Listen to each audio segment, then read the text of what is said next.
space. An endless tapestry of stars reaching toward infinity. Scattered through its vastness are 100 billion planets on which life theoretically could exist. If only 1% of that life is intelligent, there could be 1 million civilizations out there. And of that million, it is conceivable that one discovered the secrets of space travel. It is possible that ancient astronauts went in search of life beyond their own world and found it on the planet Earth. The existence of other intelligent beings in the universe intrigues the men of tomorrow's science, the exobiologists, students of life in outer space. Dr. Harold P. Klein of NASA's Ames Research Center. The knowledge that this kind of life that we know of in this planet is not the only one will have very profound influence, whether that other life is more advanced or less advanced than we are. The very knowledge that life can originate spontaneously will have, I believe, very profound effects on the thinking of man in terms of what he is and what his role is in the universe. Now, it has been suggested by other people that maybe life on Earth was brought here by a visitor from another planet. Dr. James Lawless. While this possibility is remote, it certainly can't be excluded on the basis of the results which we have found. If ancient astronauts did land here, what effect would they have had upon early Earthmen? Perhaps they were worshipped, feared, loved. Perhaps they brought gifts, a new world of knowledge, or simply the principle of the lever. If we accept the premise that beings from another civilization visited here ages ago, then some of the mysteries of our past take on a new and startling light.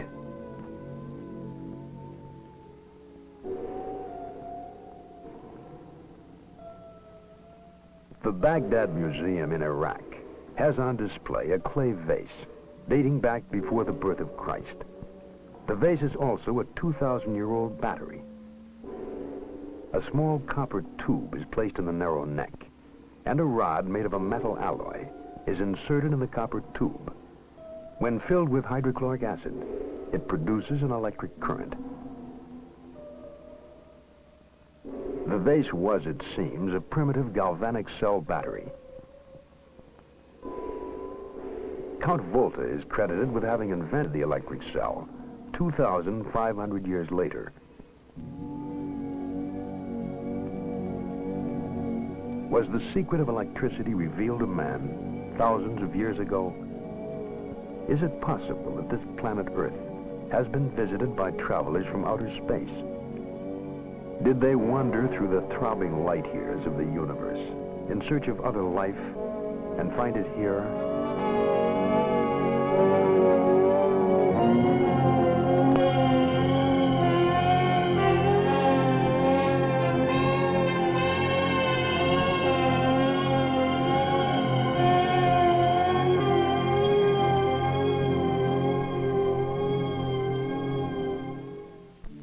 There are places on this planet where life exists almost unchanged since antiquity. Less than 3 decades ago, machines descended from the skies to land in a remote region in the South Pacific. The primitive inhabitants were puzzled and frightened by the invasion. The visitors were light-skinned creatures who didn't hunt or fish, yet never lacked food. They came from heaven. They had to be gods. They were, in fact, American servicemen, sent to construct airfields and military installations during the Second World War. When the war was over, they went home, back into the skies. The natives began making straw and bamboo fetishes resembling airplanes. To this day, they scan the heavens day and night, watching and waiting for the return.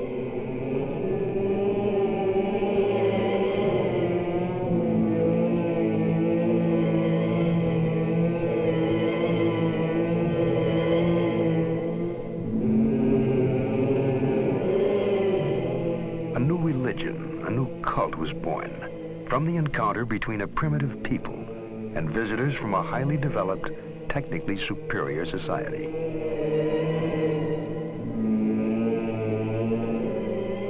All men were at one time primitive.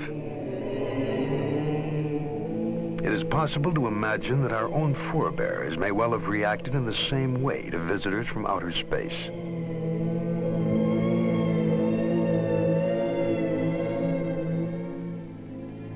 The world is a storehouse, an archive of unexplained phenomena.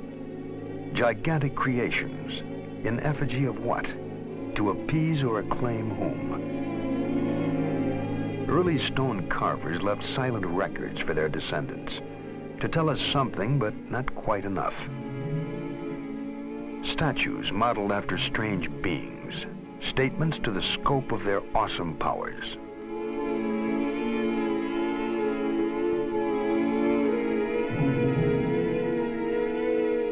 Folk legend surrounds their origin.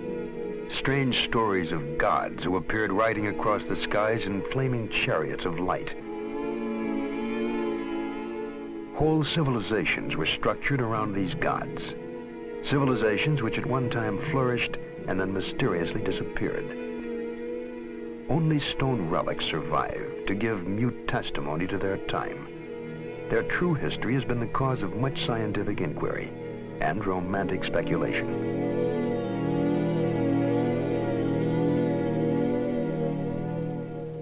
Erich von Däniken, a German professor possessed of the mind of a scientist and the imagination of a romantic, wrote a book called Chariots of the Gods. He stated that sometime in the distant past, man was visited by intelligent beings from outer space. What in olden times might have been heresy is today intriguing speculation. Von Däniken traveled to all corners of the world, gathering evidence in support of his theory. Or is it a theory? Judge for yourself. Istanbul, the city on the Golden Horn. Here stands the Palace of Topkapi. A curious set of maps are kept here, which were found in the Orient by the Turkish admiral Piri Reis. The oldest of these maps dates back to approximately the 1st century AD. They are most likely copies of still earlier maps. As astronauts high above Cairo, we would view the Earth in the configuration seen on the old maps. The outlines of the modern maps are the same as the pattern visible on the Piri Reis charts. Another map in the collection shows a region which is still largely unexplored, the Antarctic. The existence of Antarctica as a continent was only established in the 19th century, and it wasn't even explored until 1911 by a Norwegian, Roald Amundsen. The map dates from 1532, a time when the techniques and basic equipment were unavailable to determine longitude. The question lingers. What was the source of information?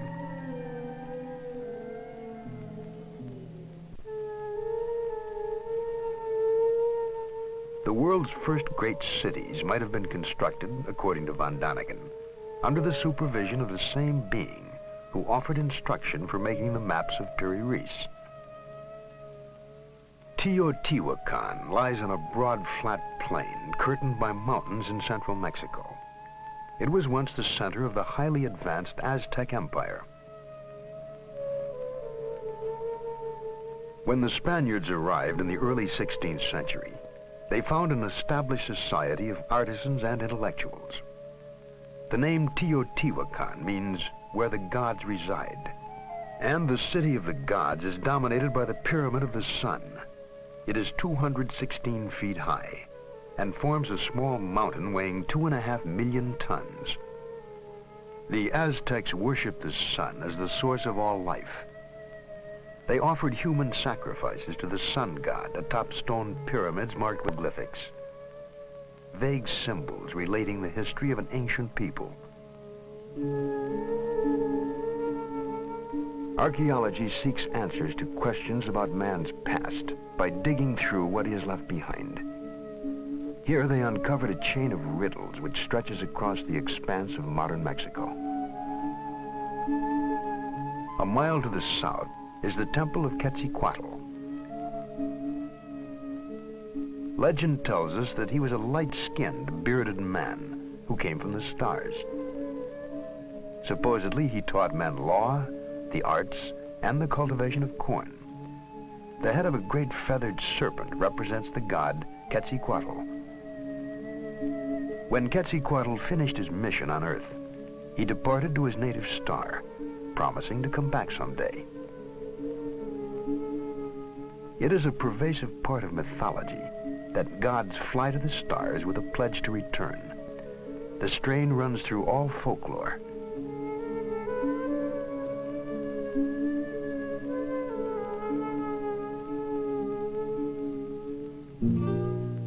The ruins of the deserted city of Tula rest about 20 miles from Teotihuacan. It was one of the cities supposedly linked in legend to a ladder hung in the sky. Monumental sculptures stand as silent watch over the remains, guardians of an eternal mystery. They appear to be warriors, dressed alike, wearing unusual helmets. They carry some sort of box-like unit on their chests. Perhaps they are weapons or communications equipment. Unrecognizable tools or controls are clasped in their hands.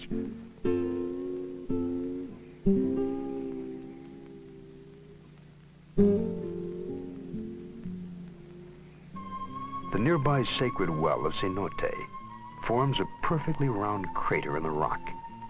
It is unlikely that it could have been formed naturally or by human excavation. It does, however, resemble a crater made by the exhaust gases of a very powerful rocket engine. To the east of Cenote is the ancient Mayan city of Chichen Itza. About 600 A.D., the entire Mayan population fled northward. There is no trace of war, plague, or famine to account for the move. Outstanding astronomers, Mayans calendared the year by constructing a central pyramid with 365 steps.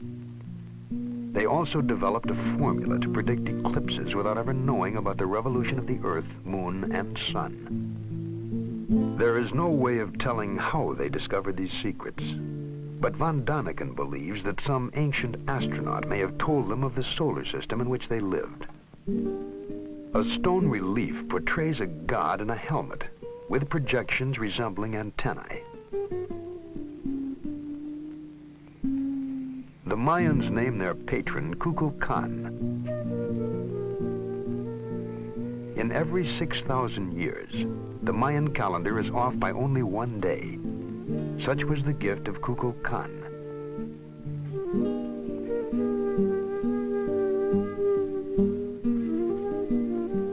Kukulkan supposedly came from the stars and returned to them, leaving the Mayans to build observatories to search the heavens for him.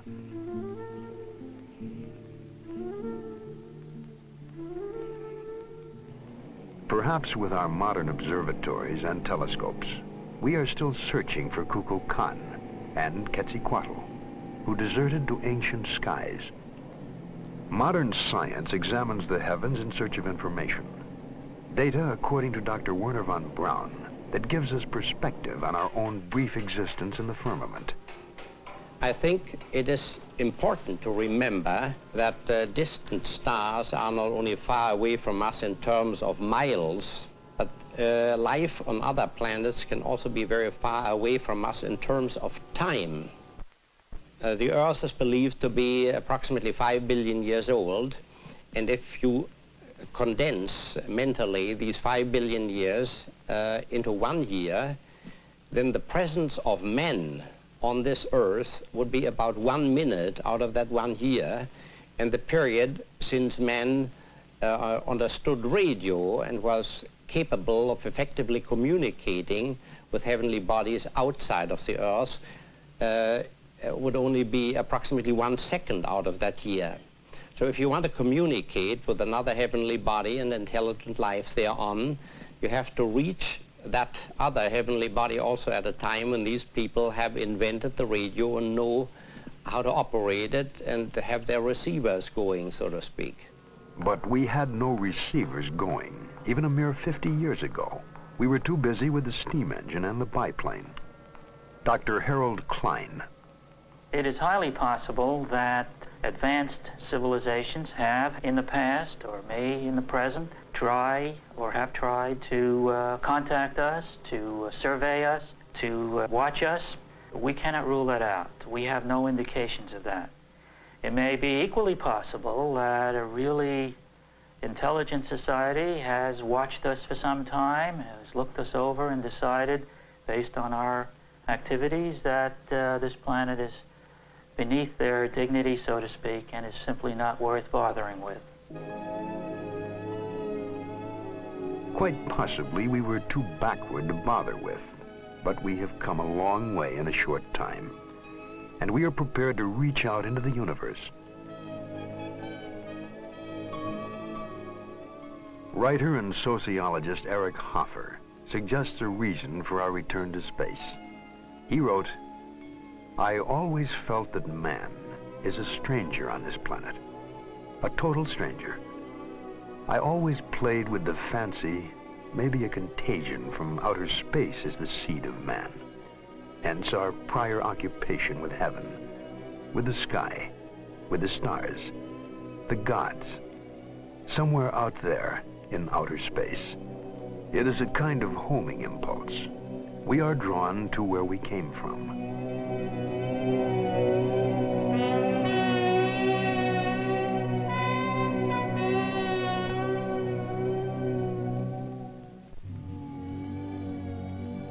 In the 7th decade of the 20th century, the landscape of the moon became familiar. Man went to the moon on his first mission in search of life. With him, he had to take his own life support system. He was encased in a portable environment, susceptible to deadly radiation. If space travelers from another planet were to visit Earth, they too might find the environment hostile, if not deadly. They too would have to travel as self-contained units. But whatever their basic forms, in appearance they may have resembled modern astronauts. On a rocky ledge in the Sahara Desert is a drawing estimated to have been painted there over 15,000 years ago. If not an astronaut, then what is this floating apparition?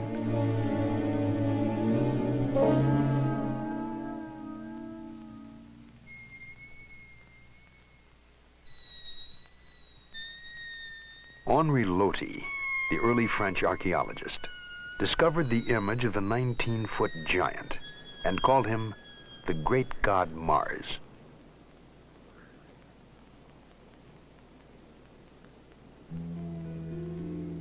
Across the Mediterranean, at Valcominica, near Brescia, Italy, rock paintings have tried to tell their story since before recorded time. They are portrayals of strange beings in bulky overalls. Their helmets seem to carry antennae. In their hands are clasped some manner of tool or weapon. Still more evidence can be found in a 2,000-year-old rock painting found in Japan. In the rough, rocky countryside of northwest Australia, there are scores of rock paintings which date back far in time. Drawings which are probably some of the earliest messages from prehistoric man. Sketches represent the activities of one Gina, a legendary goddess of the Milky Way. She too came from heaven to instruct the children of Earth. Von Daniken believes there were models, possibly even one model for all the deities found recorded in rock.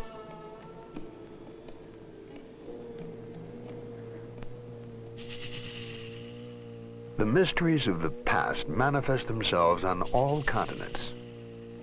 Within the depths of a temple in the ancient Mayan city of Palenque in Central America, Von Daniken came upon a stone relief of what is apparently a man, seated in a capsule, watching something intently.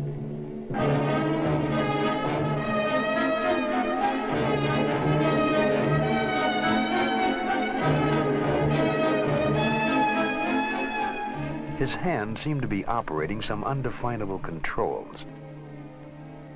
His foot pressing a lever. And at the rear of the capsule are jets trailing flames behind them. He seems to be dressed for the job, in trousers with a broad belt, a sort of jacket, tight-fitting at the wrists. The chair is well upholstered to absorb the shock of acceleration.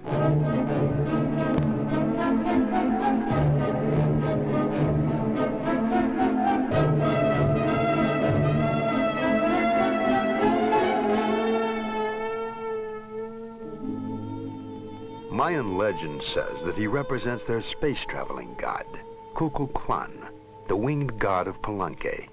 He was carved sometime in the 7th century. The possibility haunts us that this figure was the artist's rendering of the ancient astronauts who inspired the Mayan culture. The church of the monastery of Desanay was decorated with mysterious frescoes some 500 years ago. The monastery is hidden away in the peaceful countryside of southern Yugoslavia.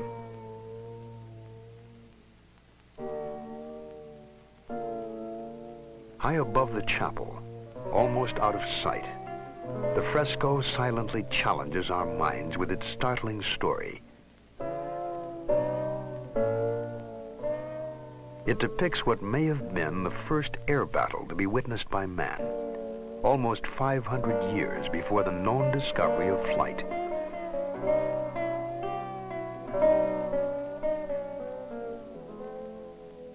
In the first capsule, a man is seated with his hand on some form of guidance mechanism. He appears to be racing across the sky in an attempt to escape from a pursuing ship. We can easily imagine jets at the rear of these aerodynamic forms. On the earth below them, people cower in fear as this air battle wages in the skies. If not an astronaut, then what reality might have inspired the frescoes of Desanay?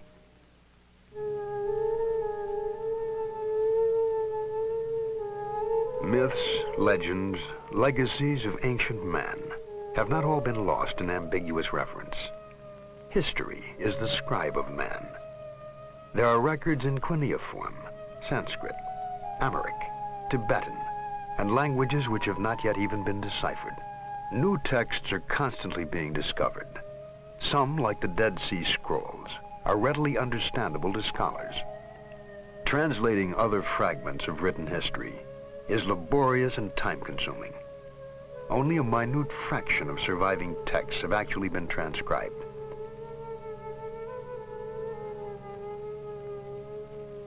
Accounts of godlike visitors abound. For example, in the books of the Tibetan Kanchur. The Kanchur consists of over 1,000 volumes containing the holy texts of Lamaism. Their secret code is the most complex ever devised. To date, only 1/100th of the Kanchur has been deciphered. The resulting translations are full of references to gods appearing in the sky, of the luminous pearls and transparent spheres in which they lived. Once the books have been further deciphered, they may well yield much more information about mysterious space visitors.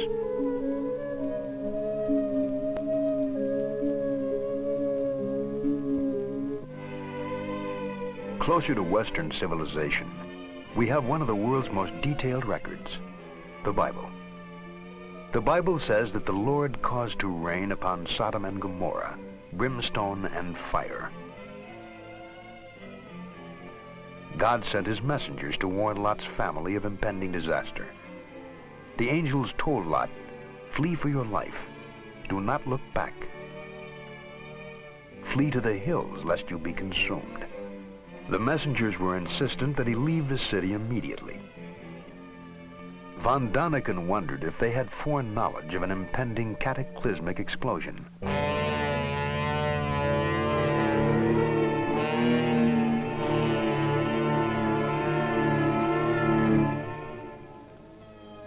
It appears certain that Sodom and Gomorrah were leveled, laid waste at a single stroke.